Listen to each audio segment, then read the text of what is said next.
দুইটা কথা বলি। এক নাম্বার হলো কোরআনুল কারীমের একটা বৈশিষ্ট্য হলো কোরআনুল কারীমের কোনো কোনো জায়গায় একটি বিষয় প্রথমত সংক্ষিপ্ত আলোচনা হয়, আবার ওই বিষয়টাই অন্যত্র বিস্তারিত আলোচনা হয়। এটা কোরআনের একটা বৈশিষ্ট্য। আল্লাহ তাআলা এক জায়গায় সংক্ষেপে বলছেন, আরেক জায়গায় ওই কথাটাই ব্যাখ্যা করে দিয়েছেন। এজন্য কোরআনের ব্যাখ্যা কখনো কখনো কোরআনের অন্য আয়াত দ্বারা করা হয়। তাফসীরুল কোরআন বিল কোরআন, এটা হলো প্রথম কোরআনের তাফসীর। কোরআনের প্রথম তাফসীর করা হয় যে কোরআন দ্বারাই কোরআনের কি হয়, তাফসীর হয়। মানে একদিকে সংক্ষেপে, তো এইটাই আরেক দিকে বিস্তারিত আলোচনা আছে। তো কোরআনুল কারীমের মধ্যে সূরা ফাতিহা আমরা সবার মুখস্থ। আলহামদুলিল্লাহ সূরা পারেন না এমন ভাগ্যবান কে? হাত উঠানছে, আপনাদের কিন্তু ছবি উঠাইতাম। কথা বলেন না কেন? আলহামদুলিল্লাহি রাব্বিল আলামিন, এই সূরা আমরা আলহামদুলিল্লাহ সবাই পারি না? পারি।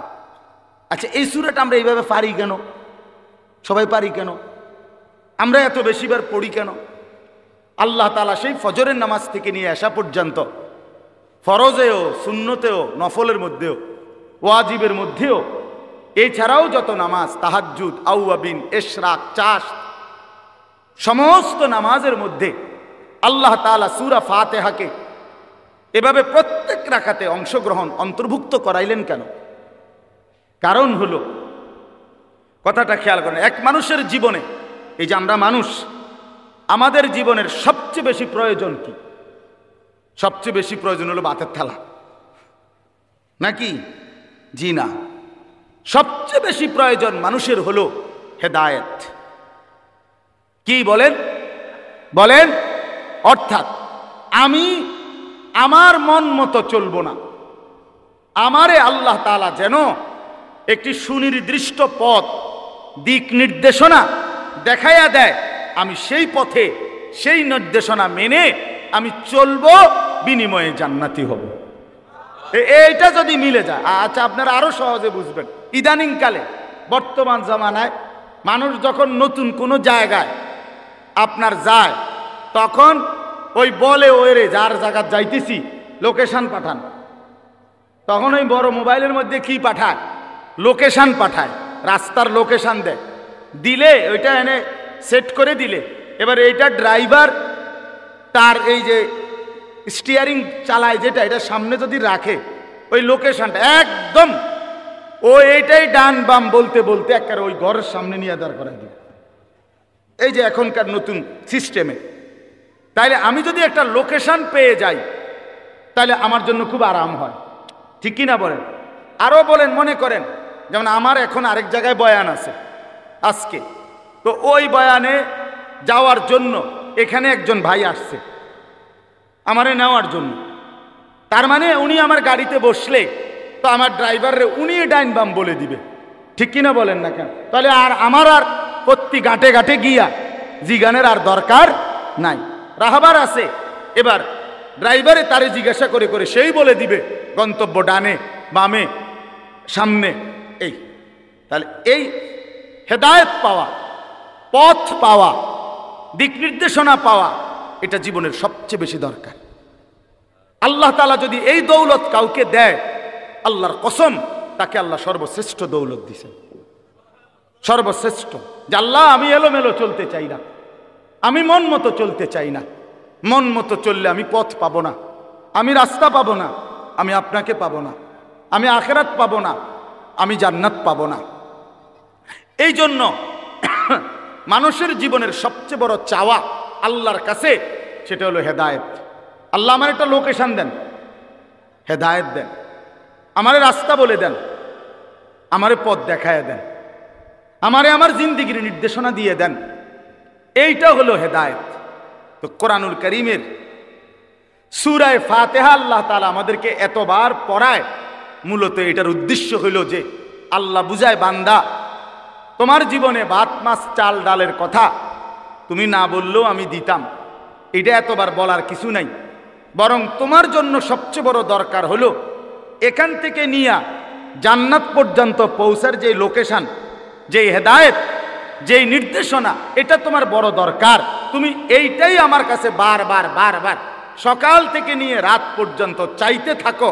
এই ব্যবস্থা হিসাবে আমি আল্লাহ সূরা ফাতিহা দিলাম। তো সূরা ফাতিহার মূল দোয়াই হলো ইহদিনাস সিরাতাল মুস্তাকিম, ইহদিনাস সিরাতাল মুস্তাকিম। সেই সকাল ভোর থেকে শুরু করলাম, রাত তাহাজ্জুদ গভীর রজনী পর্যন্ত পড়তেই থাকলাম। যেন আল্লাহকে বললাম, আল্লাহ এটা আমার সবচেয়ে বেশি দরকার, সিরাতে মুস্তাকিম, সরল সঠিক পথ, যে পথে চললে, যে পথে হাঁটলে, যে পথে জিন্দেগি চালাইলে আখিরাত মিলবে, জান্নাত মিলবে, আপনার সন্তুষ্টি মিলবে, আপনার জান্নাত মিলে যাবে, ওইটাই আমার বেশি দরকার। আমারে এমন একটা লোকেশন দেন, আমারে একটা হেদায়েত দেন, সিরাতে মুস্তাকিমের রাস্তা বলে দেন। এইটা যদি আল্লাহ গ্রহণ করে, যা বান্দা এতবার বলছো আমি দিলাম, তো বান্দা কামিয়াব, বান্দা কামিয়াব, বান্দা কামিয়াব।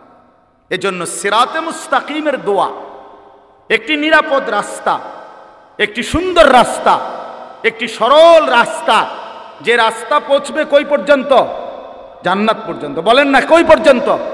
জান্নাত পর্যন্ত। সেই রাস্তা আল্লাহর কাছে চাওয়া, এটাই হলো মুমিনের, ইমানদারের সবচেয়ে বড় চাওয়া। এই জন্য আল্লাহ আমাদেরকে দিয়ে সূরা ফাতিহা প্রত্যেক রাকাতে রাকাতে পড়াইতেছেন, কখনো ইমামের মাধ্যমে, আর আলাদা পড়লে নিজের মাধ্যমে। কিন্তু সূরা ফাতিহা ইমাম সাহেব কোক আর মুক্তাদি কোক, সূরা ফাতিহা বলতে হবে। বলতে হবে কিনা বলেন? আচ্ছা, এখন আসেন ইহদিনাস সিরাতাল মুস্তাকিম। আমি আল্লাহর কাছে বললাম আমার সবচেয়ে বেশি দরকার আল্লাহ হেদায়েত, জান্নাতের রাস্তা, আমার এখান থেকে নিয়ে ওই পর্যন্ত। এখন আমি এখান থেকে নিয়ে জান্নাতে যাইতে চাই, কি কি করতে হবে, কেমনে কেমনে যাইতে হবে, এটাই হেদায়েত, সিরাতে মুস্তাকিম। এখন মনে করেন এই দোয়াটা আল্লাহ কবুল করলো, করে আপনারে কোরআন শরীফের একটা বাংলা তরজমা, অনুবাদ, বুখারী শরীফ, মুসলিম শরীফ, তিরমিজি শরীফ, নাসাই শরীফ, আবু দাউদ শরীফ, ইবনে মাজাহ, মানে 6টি বিশুদ্ধ হাদিসের কিতাব, এগুলোর বাংলা অনুবাদ, বাংলা তরজমা আপনার কাছে কিন্না আমি আপনার জন্য আইনা এই 6টি হাদিসের কিতাব আর কোরআন শরীফের বাংলা তরজমা আপনার হাতে তুলে দিলাম। দিয়া বললাম, ভাই এটির ভিতরেই হেদায়েত আছে, আমনে খুঁজালাম, আমনেটা আমনে বুঝ করে নেন, দেখবেন আমনের 14 বছর 18 বছর গেছে গা, 20 বছর আপনি কোনো আগামাতা পাইতেন না।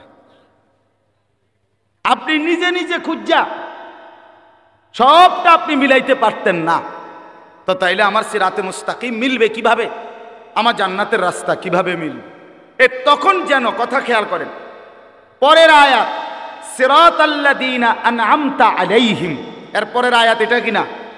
অর্থ হইল আল্লাহ সিরাতে মুস্তাকিম মানে সরল রাস্তা, হেদায়েত আপনি তো আমারে দিবেন, তবে আমারে আমার হাতে দিয়ে দিলে হইতো না যে তুমি এডিট থেকে টকায় খুঁজা নাও, তাইলে আমি পারতাম না।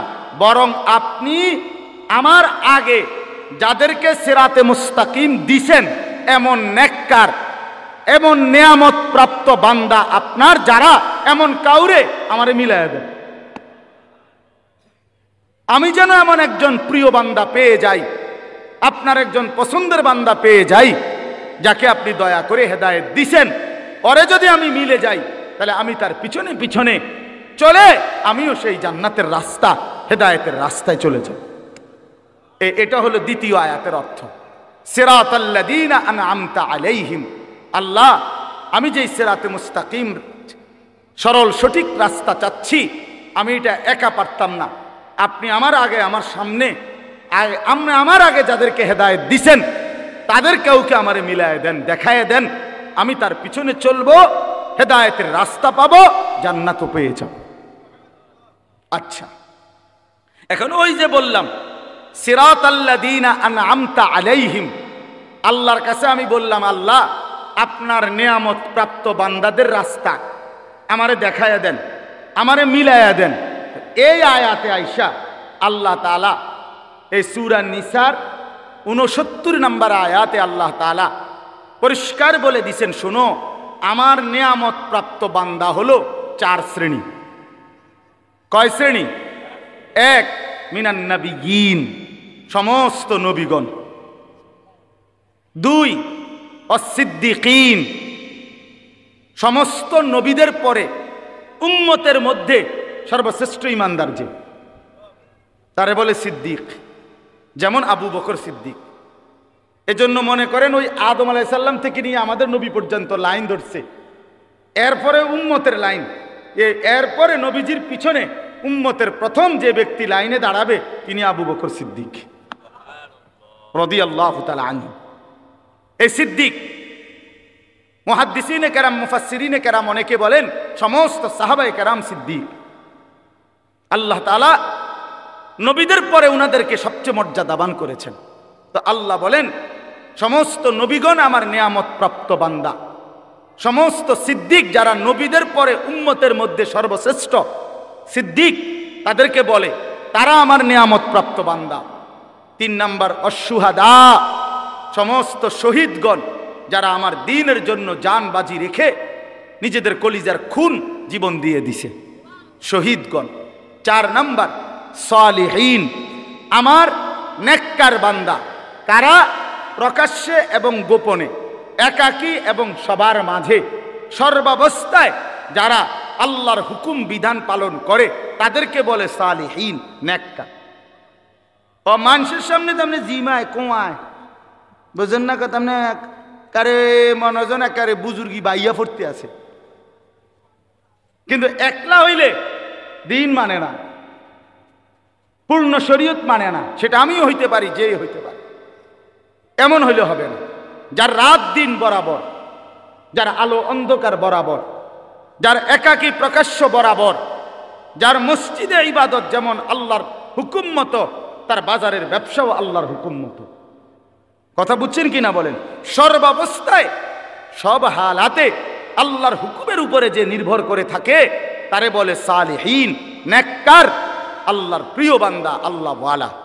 তো আল্লাহ বলেন নবীগণ আমার নিয়ামত প্রাপ্ত, সিদ্দিকগণ আমার নিয়ামত প্রাপ্ত, শহীদগণ আমার নিয়ামত প্রাপ্ত, সালিহিন আমার নিয়ামত প্রাপ্ত।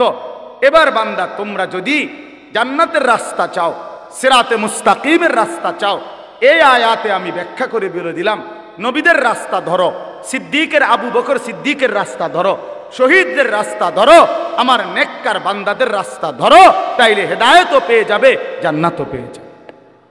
তাইলে অতএব ওয়া হাসুনা উলাইকা রাফিকা, আল্লাহ বলে তারাই বন্ধু হিসেবে উত্তম। এবার ছেলেরা তোমাদেরকে বলি, বাবারা আপনাদেরকেও বলি, যেই কোনো মানুষ, মানুষের একটি সৃষ্টিগত অভ্যাস হইল মানুষ একাকী থাকে না, মানুষ কারো না কারো সাথে বন্ধুত্ব করে, মানুষ কারো না কারো সাথে সম্পর্ক করে, মানুষ কারো না কারো সাথে চলে।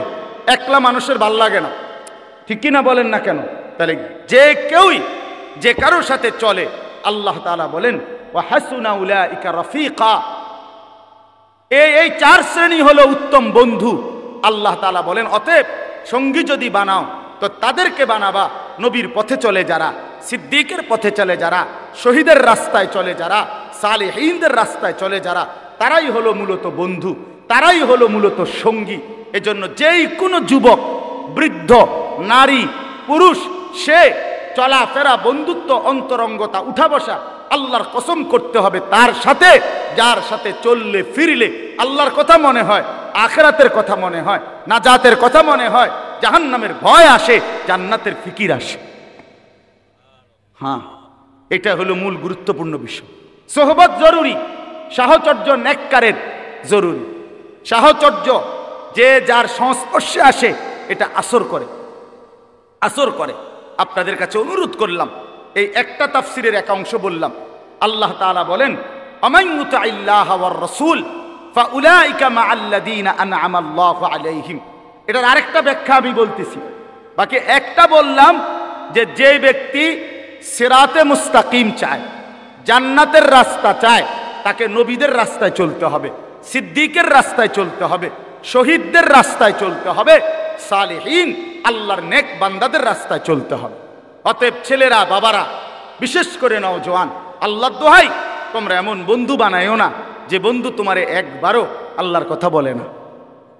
বিকাল 3টা বাজে আড্ডা দিতে শুরু করলা একসাথের বন্ধুরা, রাতের 11টা পর্যন্ত 8 ঘন্টায় ওই তোমারে আসর, মাগরিব, এশা 3 ওয়াক্ত নামাজের সময় চলে গেল, একটা বার তোমার এসে নামাজের কথা বললো না। তোমার সাথে একটা ছেলে, কারো মুখে একটাবার আল্লাহর নাম বের হলো না।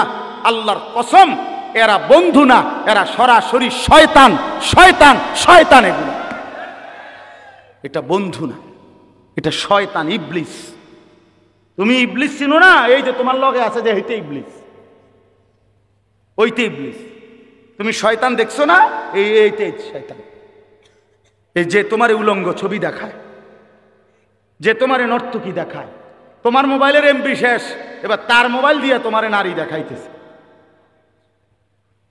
হ্যাঁ, নারীর সন্ধান, মদের সন্ধান, জুয়ার সন্ধান, অসভ্যতার সন্ধান যে বলে দেয়, ওই বন্ধু না, ওই শয়তান। আজকে লক্ষ লক্ষ মুসলমানের যুবক বরবাদ হয়ে গেছে এই অসৎ বন্ধুর খপ্পরে পড়ে। সমবয়সী বন্ধু, এই দুষ্ট, এই শয়তান ভালো ঘরের ছেলে মেয়েটাকে নষ্ট করে দিছে। বাবাও ভালো ছিল, মাও ভালো ছিল, কিন্তু অসৎ বন্ধুর খপ্পরে পড়ে বেচারা শেষ, চরিত্রহীনের খপ্পরে পড়ে। নবী সাল্লাল্লাহু আলাইহি ওয়াসাল্লাম বলছেন, লা তুসাহিব ইল্লা মুমিনান, ইমানদার ছাড়া কাউকে বন্ধু বানায়ও না।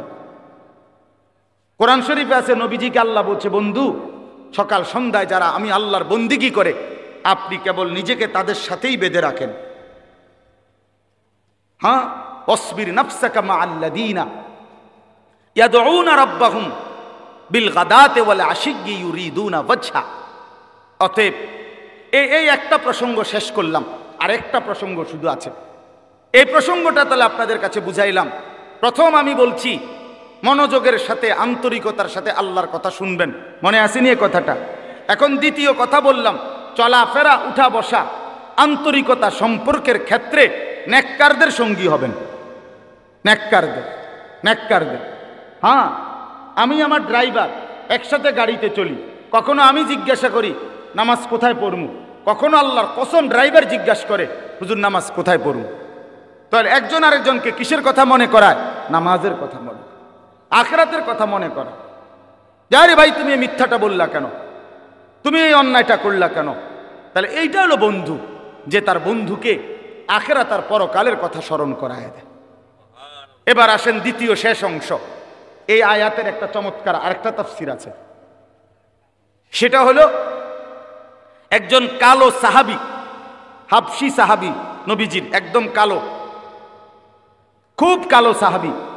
এই কালো একজন সাহাবী, একদিন উনার একটা অভ্যাস ছিল, তাফসীরের মধ্যে আছে, উনি মাঝে মাঝে নবীজির সামনে আইসা বসতেন, নবীজির চেহারা মোবারকের দিকে তাকাইতেন, একটু পরে উঠতে চলে যাইতেন।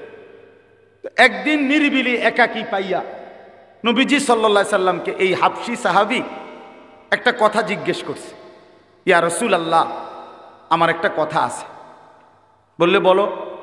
তো এই হাবশী কালো সাহাবী বলতেছেন, ইয়া রাসূলুল্লাহ সাল্লাল্লাহু আলাইহি ওয়াসাল্লাম, আমার জানার বিষয়টা হলো, আপনাকে আল্লাহ তাআলা যে বাহ্যিক সৌন্দর্য দান করেছেন, আপনি সর্বশ্রেষ্ঠ সুন্দর, আর আমি একেবারে কালো।